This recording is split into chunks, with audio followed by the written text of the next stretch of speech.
Hey guys, it's Eric, owner of Farpoint Farms here in the mountains of North Carolina. Tonight, I want to take a look at another Radio Shack or realistic CB radio from back in the day. This is like your plain Jane but solid CB radio. This is the realistic TRC-413. I think this would probably be late 80s, early 90s. I may be wrong. It may have even come from the mid 90s. But it's a nice little unit that's not particularly fancy in any particular way, but it's something I picked up at a flea market not too long ago. I know, it's kind of hard to imagine flea markets in 2020. I went to one and I did find some cool stuff there. This was one of the things. But it does have a couple of cool features. Here's a close-up of the front, and here's a close-up of the back.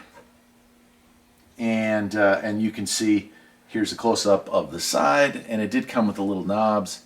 And finally, here's a close-up of the bottom.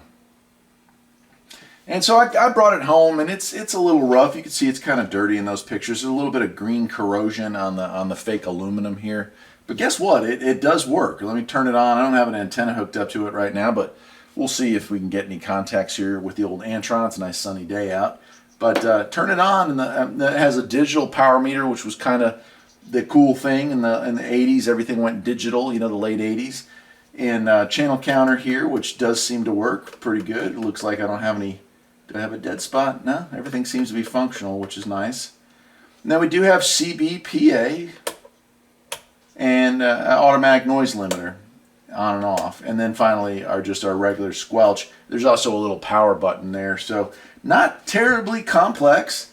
But again, for somebody wanting to get into the hobby cheap, somebody wanting to put a radio in their car, this is the perfect little radio, something you would want to locate. And it even came with the stock Radio Shack mic. Back in the day, I was not a fan of the shape of these things. I was never like a huge fan of the Radio Shack one. But now, it's like almost my preferred mic. I love the look of the old vintage Radio Shack mics now. And this one definitely has some use on scratches and all the rest.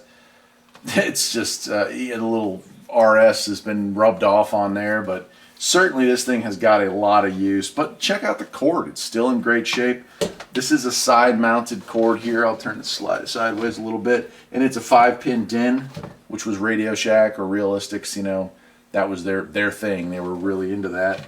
But yeah, man, just check it out. I can imagine from the condition of this that it was installed in a vehicle for a great many years. And it still works. And the best part is I'm going to play with this for a little while. I'm going to pass this along to another person that enjoys the hobby, and hopefully they'll install it in their car or set it up as a base station, and it'll go on for years to come. So even though Radio Shack has for the most part exited the business, it's awesome to know that this radio equipment, which is hanging out in garages and closets and attics around the world, is still there, still functional, and probably will be for many years to come. I don't know much on the TRC-413 what it was based on. Most of the realistics were based on Midland and Maxton and Uniden platforms, some Cobra stuff in there too. My favorite Radio Shack radio non-sideband is the TRC-444, which is like the equivalent of maybe a Cobra 25, but with some different features. Lovely radio. I just recently found out, I always thought it was based on a Midland 5000, but it's actually based on a Maxton 50Z or something like that. I'll have to look it up. I literally just found this out this morning. But yeah, so the that old TRC is a Maxton. This might be a Midland. So who knows? And that's kind of the other cool part about these. You open them up and you find it. You might have got the deal of the century, because some of these are based on some really great radios of the era, and it's like buying. If you bought a Pontiac, what was the name of that car? Pontiac.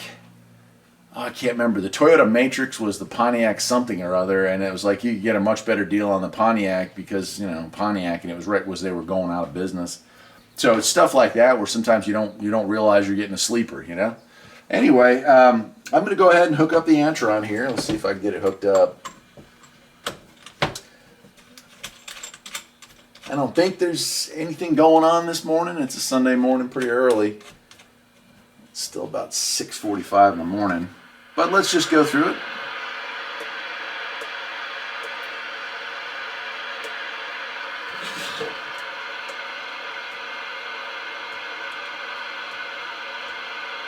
Pretty quiet.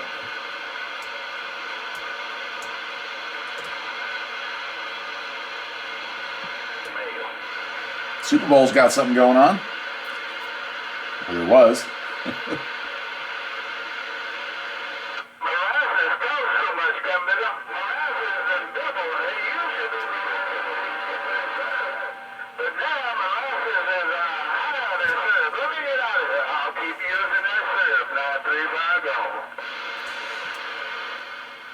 It always cracks me up, and I actually made a video on this. If you think CB radio's dead in your area, that you can roll through the dial and hear nothing but static, nothing on the meter whatsoever, and then roll through it again 2 seconds later and catch a whole bunch of stuff.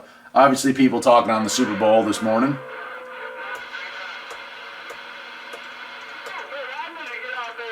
And on channel 11. What do you think? You think this is a little 4-watt radio? We can talk on channel 11 and see if we can get somebody? Let's give it a shot, huh? Break channel. Farpoint Farms trying for a break.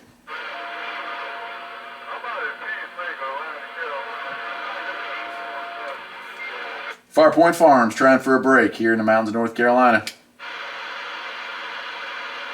But it is transmitting fine. You can see the meter going all the way up, which is nice.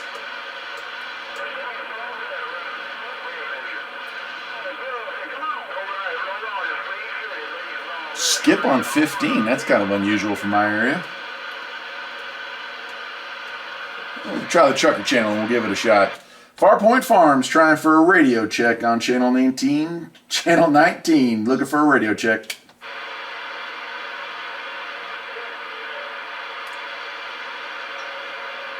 Real faint, but I do believe I just got a yes.